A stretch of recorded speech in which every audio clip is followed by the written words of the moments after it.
I'm working a bit on some tool storage right now. I'm kind of between projects, which, like some people, it leads me to doing a shop cleanup. And while I was doing that, turned into a little bit of a reorganization, and I thought I'd pull out the camera and see if you found it interesting too. My shop's in the basement, and this wall of the shop is underneath one of the beams of the house. And so I've got things like this post that I need to work around, but I've been taking advantage of that over the years and trying to build storage that fits in between the studs, and this saves me some space and all that. But I was pulling down some stuff here, and then I came to this old clamp rack here, and I'm like, I want to make it better somehow. This is for small F-clamp storage, and when it comes to F-clamps, there seem to be sort of 3 ways of doing it. Sort of back in, front in, or sideways. You know, sideways you might stack a bunch of them on a board like that. I don't really like that. I built this rack for my parallel clamps a couple of years ago, and I'll put a link up to that video, but on this rack I go backwards in, and I quite like that. But for my F-clamps, I've always gone frontwards in, and I don't know why I do it 2 different ways, but I'm kind of used to it, so I think I'm just going to keep the same arrangement. This rack works, but it's a bit ugly. This other rack doesn't work. And that's basically because I've acquired a few more clamps so things don't fit anymore. As a side note, almost all my clamps have these little quick release plates on the front.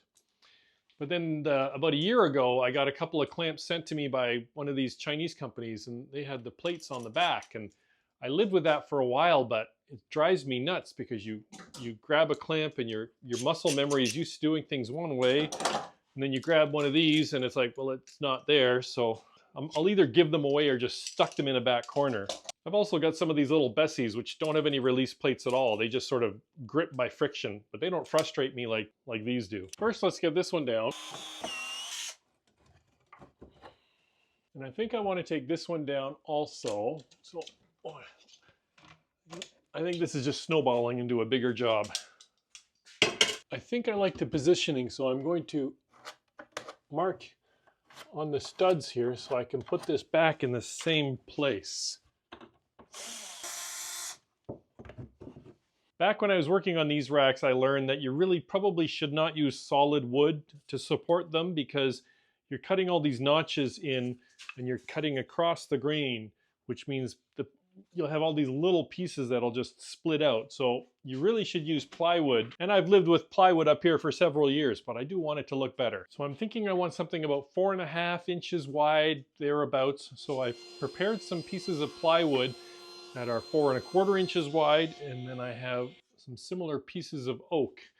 And I'm going to glue them together to give myself something nice looking, and then I will put oak along the front also. These are longer than they need to be, so I can fasten them with some brads to begin with and not worrying about hitting them with my saw blades. But I think I still need to clamp the middle, so we're going to have to stop for a little while. And after the glue is dry and I take these out of clamps, I'm going to clean up these edges on the jointer so it's perfectly flat. So I thought this was oak, but this might actually be ash, but I prepared some other strips of hardwood now that are going to go along the front edge. And again, I'm going to tack them in place to help hold them and to speed things along. And I've purposefully made it just a touch proud, and then I can either plane it or sand it down flush later.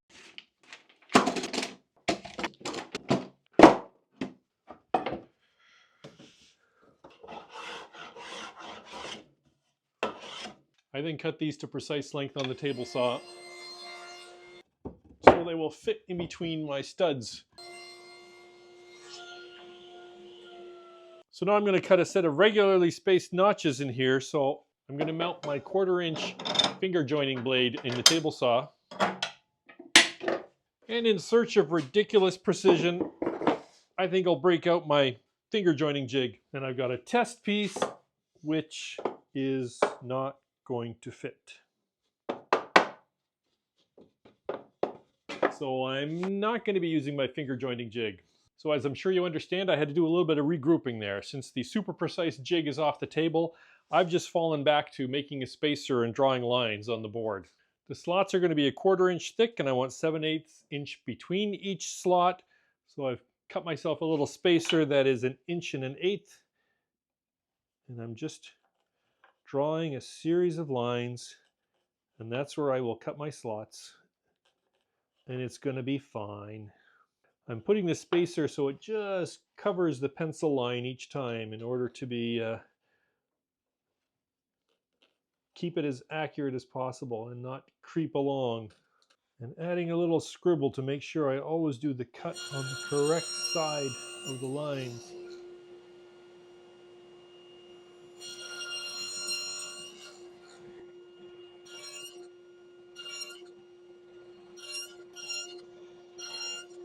So even without the jig, these turned out pretty nice.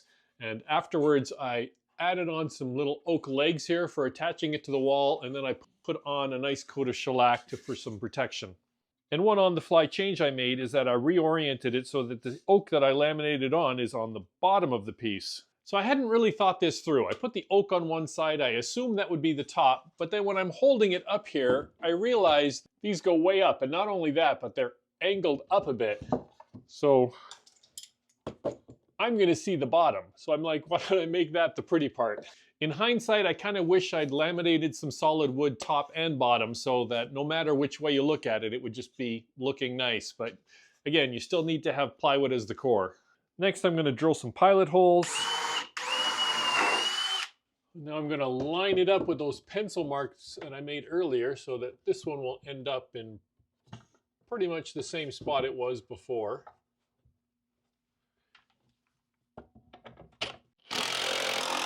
Now this second one, I'm actually going to put a little bit lower, and I'll explain why in a moment. Just kind of eyeballing the angle on this one. Okay.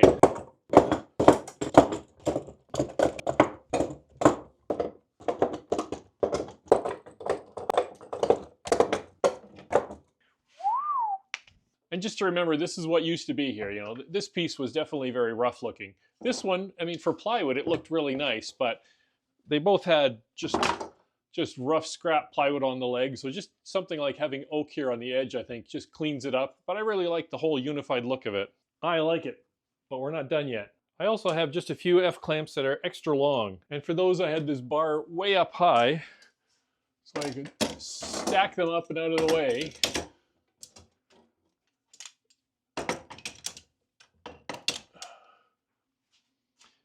But I don't really like how they hang down. And now that I've cleaned this up a bit, I think I'm going to move to a horizontal arrangement. So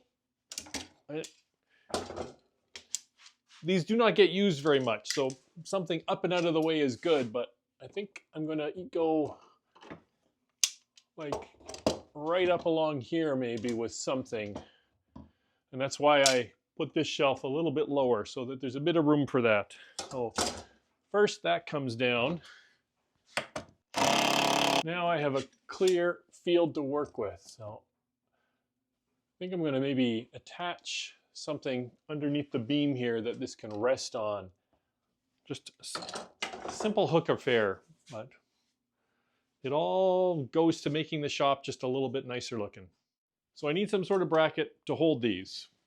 Just a couple of boards, I think, but I do think it's important that they angle towards the wall so nothing will slide off. So this is the bracket that I was using when I hung them vertically, and you know, that angle should be good enough. So I got my bevel gauge and I set that to that angle so that I now have that angle nicely locked in with this. And I pulled this bit of cherry out of the scrap pile, and I'm going to just sort of fiddle something out. I don't know if I can get two out of this or not, so I'm just tracing that angle.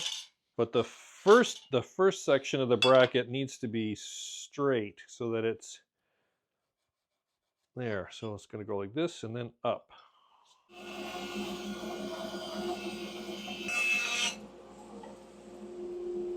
I'm probably being overly precise, but after I cut that first angle, I cut another parallel one, and these are the pieces that I'm going to use, and I'm now going to flatten part of it on the jointer, and then that way I can cut a nice parallel angle to that, as long as it'll make sense once you see it.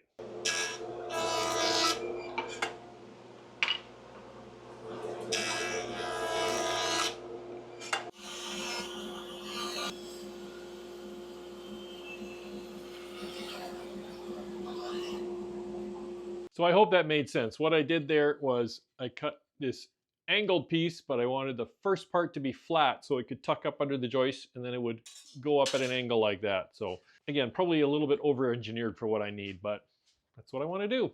And I forgot to push record. I had to use my right-angled one to get up there and it's still a bit loose, so I think I need to change the positioning of the hole. So instead of going in straight, I'm going to put the screw in at an angle.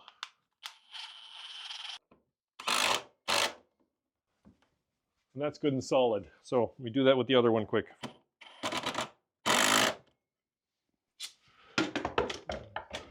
One, two, three, four, and these are way too long. I could cut them a bit shorter. I might do that still. So there, I took 1.5 inches off, and they things fit just fine. In fact, there's still room on the end. It doesn't stick out quite so far. There you go, simple little rack. Just taking advantage of vertical space because I'm in a small shop, and taking advantage of the fact that I'm tall enough to reach this. I'm kind of coming to the end of what I'm planning to do, but I wanted to fit a few things here. There's this pole here, so I didn't really show building it because it's really weird, but I made this arched sort of shelf, and this is out of some scrap pine that I had left from salvaging a headboard, and just making a silly little shelf here because I used to have some computer speakers here now, but of course nobody has headphone jacks in their phones anymore, so I've just got a cheap old Bluetooth speaker that I'm sticking up here for occasional use. So just, yeah, weird little shelf fitting around the telepost in the basement.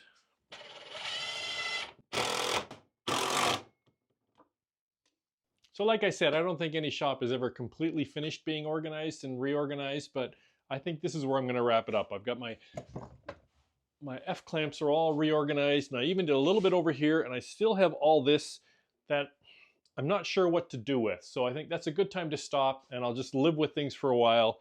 And I've got some opening here.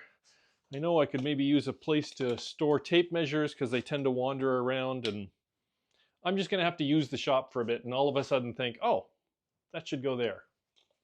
But anyways, thanks for coming around and hanging out in the shop with me, and we'll see you next time.